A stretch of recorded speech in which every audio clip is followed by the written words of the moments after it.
Hello, Year 6. So, final lesson for Big Reading English, this time the English lesson for this week. And we're going to start, as we always do, with a little bit of a starter. I'll just move myself to the side so you can read that fully.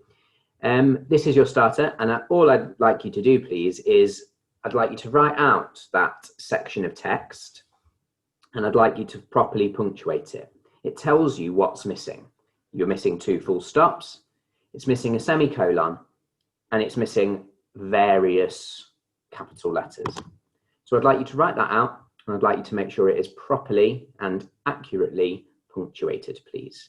When you've done that, you can start this video again, and we'll move on to the main activity, a tricky activity today, but the main activity of our writing. So I'll speak to you in a moment. Best of luck. When you've done it, start up the video again.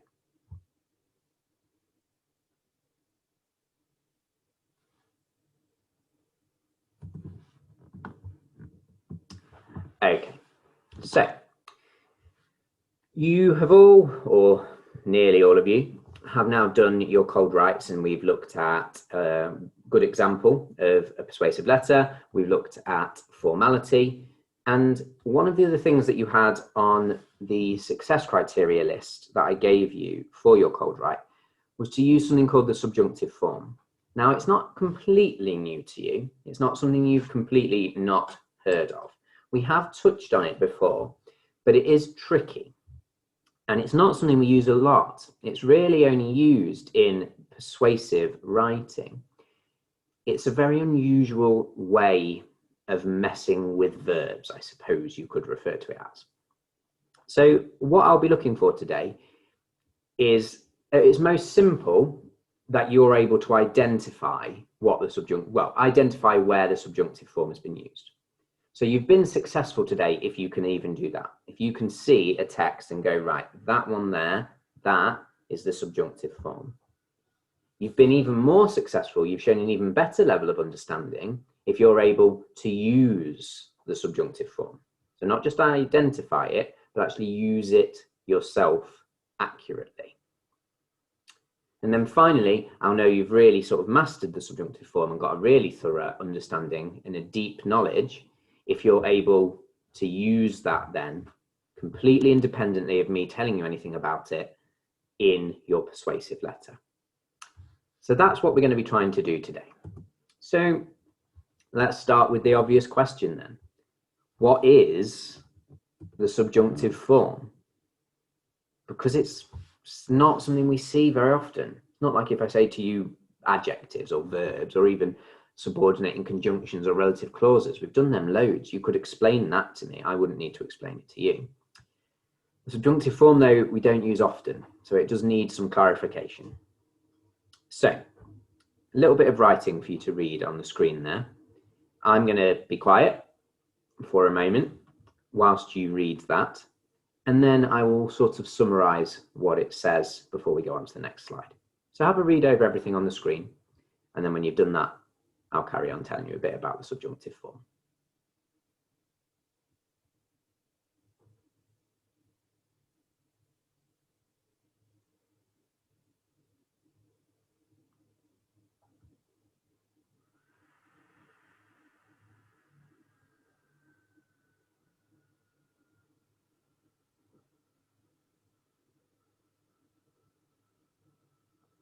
Okay, so there's lots of bits there. Essentially, that boils down to the subjunctive form is a different way of using a verb.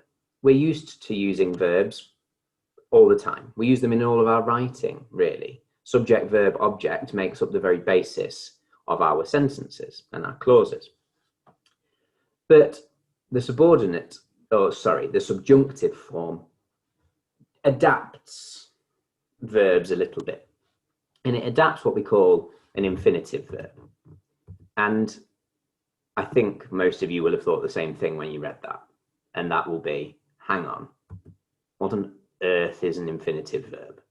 I've no idea what that means, Mr. Hall. It's actually really easy. So you don't need to worry about that bit. Unlike me on that picture there, you don't need to be lost. An infinitive verb is really easy. So it literally is any verb that you can put the word to in front of it. So it's the basic form of a verb, the simplest form. So words like jump, run, clap, sing, laugh, jog, write, scramble, climb, giggle, play. They don't have any suffix on the end. So we're not saying running or ran, making it past tense or present tense. We're just keeping it as its basic form. We're not saying laughing or laughed, just laugh. So it's the simplest form of the verb, and you put the word to in front of it. That makes it an infinitive verb. So something like to jump, to run, to climb, to sing, to laugh, to think. So any verb in its simplest form that can have the word to put in front of it is an infinitive verb. We can split the infinitive by putting an adjective in between it, something like to boldly jump instead of just to jump. But we don't need to worry too much about that right now. We can also add a subjunctive. That makes it the subjunctive form. So we're going to look at that now. All we're doing when we do that is we are making a demand or a suggestion to the person reading. That's why it's persuasive.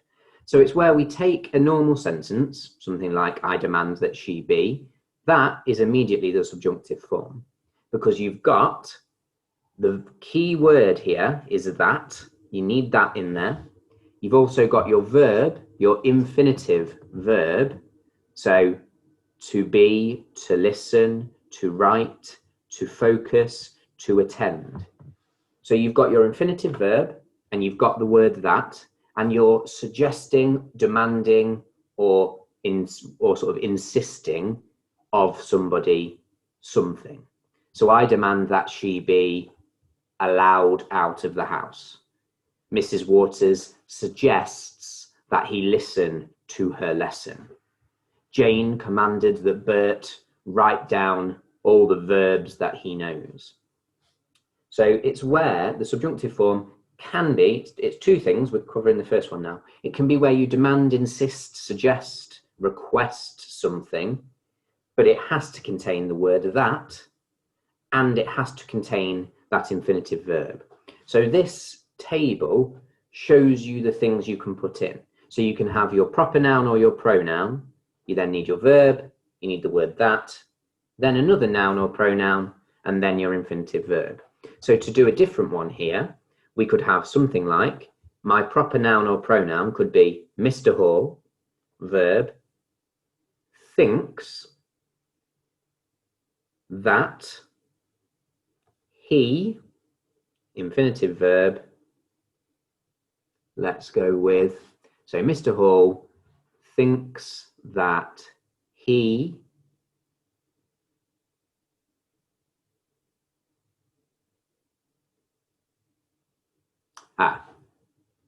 I've spotted my error. Can you spot what my error is? Now, the verb that you choose to begin with must be to do with demanding, asking, requesting something. So I've said Mr. Hall thinks. It is a verb, but it's an infinitive verb, to think. And we don't want that one at that point there. We want one that's something like demand, request, suggest, insist, require. So I'm going to try again. I'm going to do a bit better this time. Mr. Hall insists that, noun or pronoun, you, Mr. Hall insists that you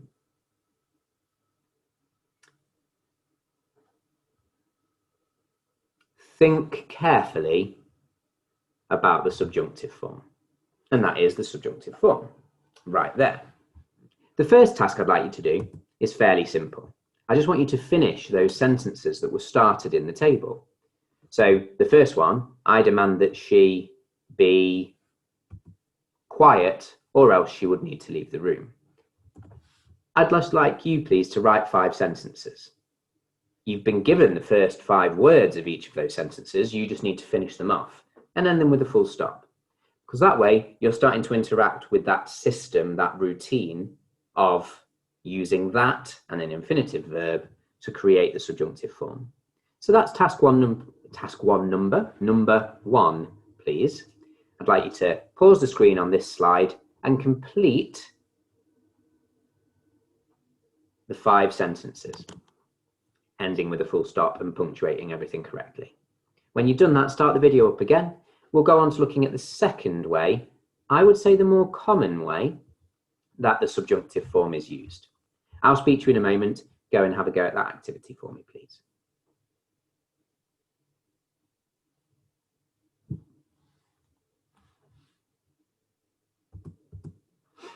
Okay.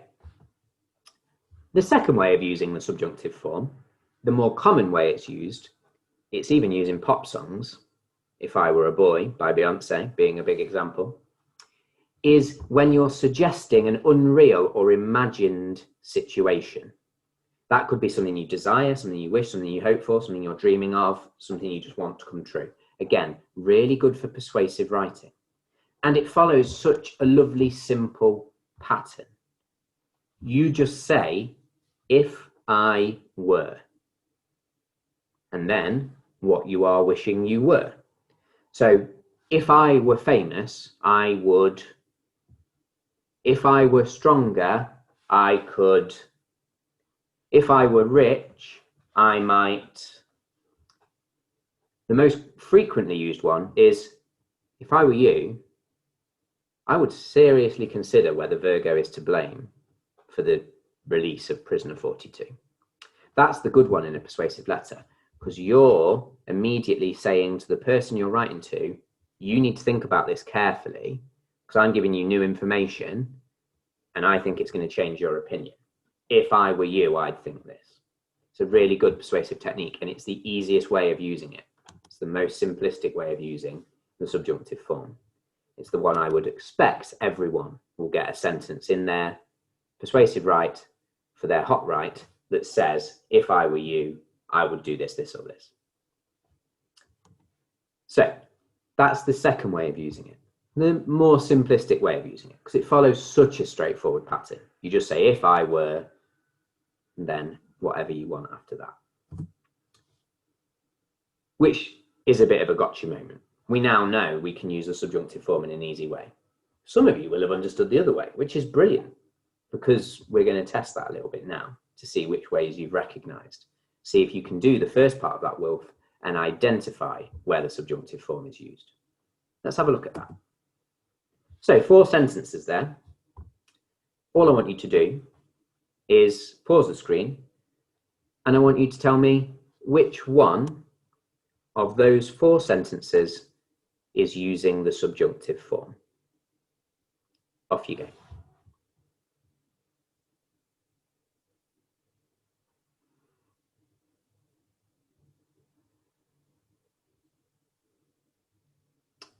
Okay, so it is the first one. She wishes she were able. That's the same as saying, if I were you. She wishes she were able to attend the party. That is the example of the subjunctive form. Hopefully you spotted that. Where's a big sign often? Not always, but often.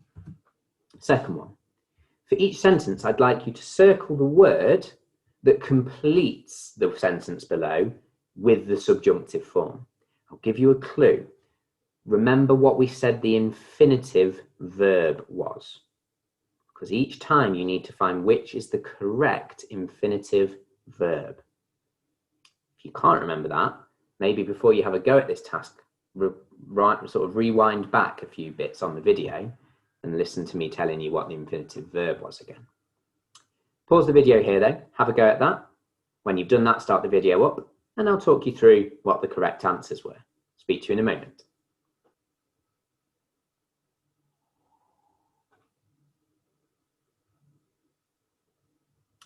Okay, the first one, James recommended that Harry sign up for the football team. To sign, not to signs. If I were chosen, I would represent the school well. To be chosen, not to chose. Hannah suggested that Lois join the choir. To join, not to joins. We ask that the match be postponed. To be postponed, not to is postponed. you need the infinitive form of the verb. So each time you need the one that is the infinitive form to complete a subjunctive form sentence. Okay, next one. I'd like you to underline the verb that is in the subjunctive form. So each time, again, you're looking for that infinitive verb. When a verb is in its subjunctive form, it is the infinitive form of the verb. So have a look for the right ones, pause the video and have a go, then start it up again, and I'll show you if you got it right or not. Speak to you in a second.